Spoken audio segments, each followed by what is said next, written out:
there are these two young fish swimming along, and they happen to meet an older fish swimming the other way, who nods at them and says, "Morning, boys, how's the water?"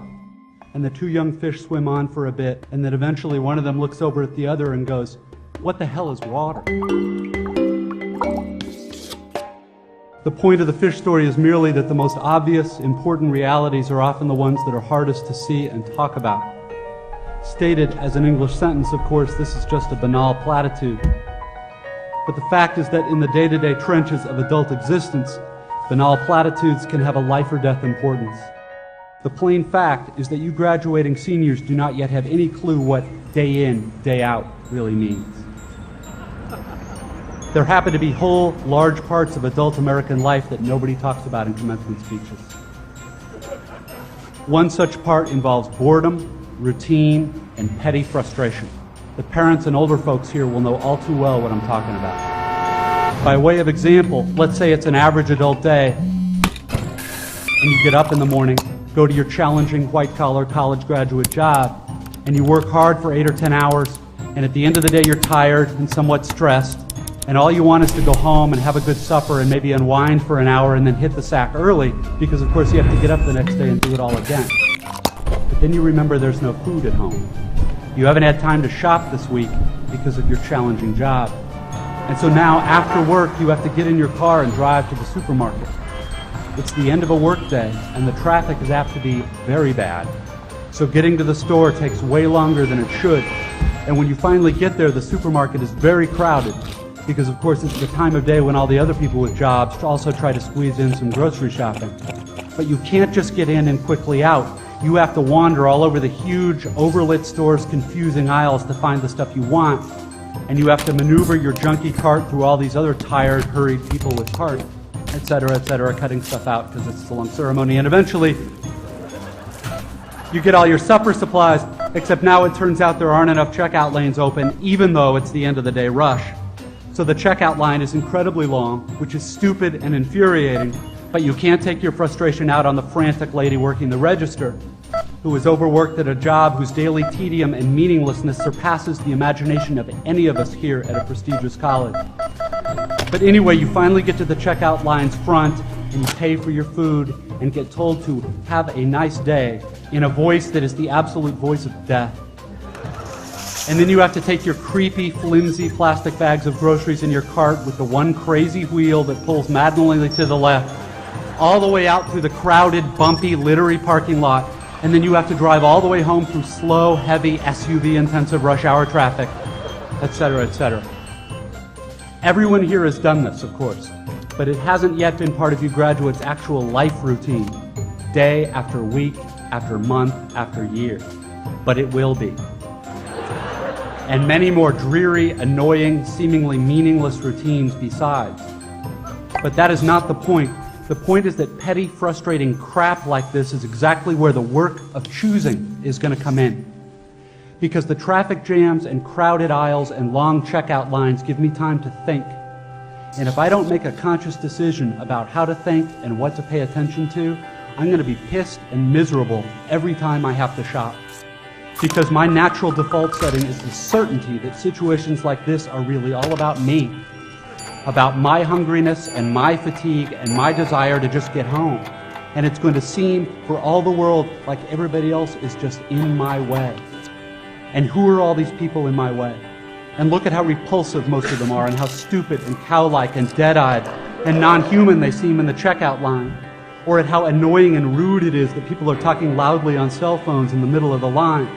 And look at how deeply, personally unfair this is. If I choose to think this way in the store and on the freeway, fine. Lots of us do. Except thinking this way tends to be so easy and automatic that it doesn't have to be a choice. It is my natural default setting. It's the automatic way that I experience the boring, frustrating, crowded parts of adult life when I'm operating on the automatic, unconscious belief that I am the center of the world and that my immediate needs and feelings are what should determine the world's priorities. The thing is that, of course, there are totally different ways to think about these kinds of situations. In this traffic, all these vehicles stuck and idling in my way, it's not impossible that some of these people in SUVs have been in horrible auto accidents in the past, and now find driving so terrifying that their therapist has all but ordered them to get a huge, heavy SUV so they can feel safe enough to drive. Or I can choose to force myself to consider the likelihood that everyone else in the supermarket's checkout line is just as bored and frustrated as I am, and that some of these people probably have much harder, more tedious or painful lives than I do.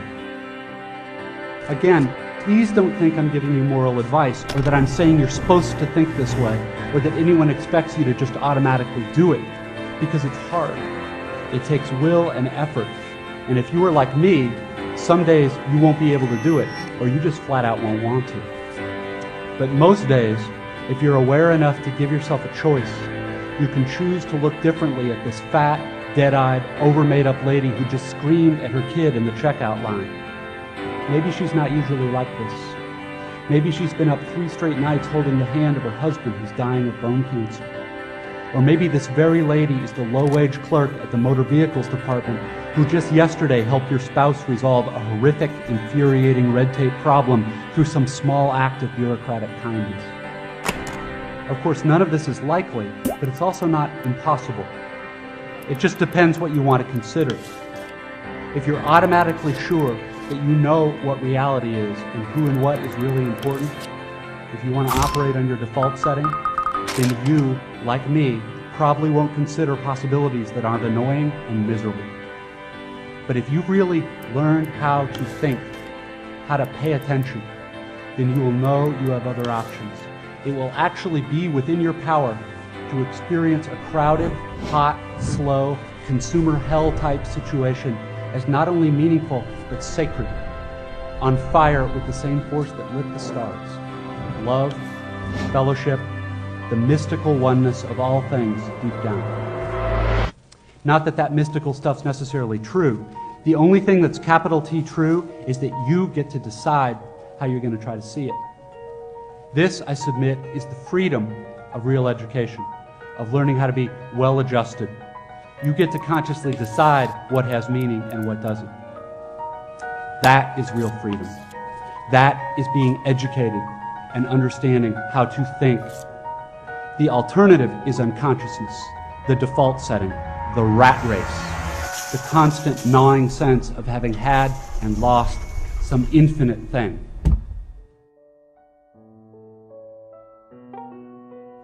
I know that this stuff probably doesn't sound fun and breezy or grandly inspirational the way a commencement speech is supposed to sound. What it is, as far as I can see, is the capital T truth with a whole lot of rhetorical niceties stripped away. You are, of course, free to think of it whatever you wish. But please don't just dismiss it as some finger-wagging Dr. Laura sermon.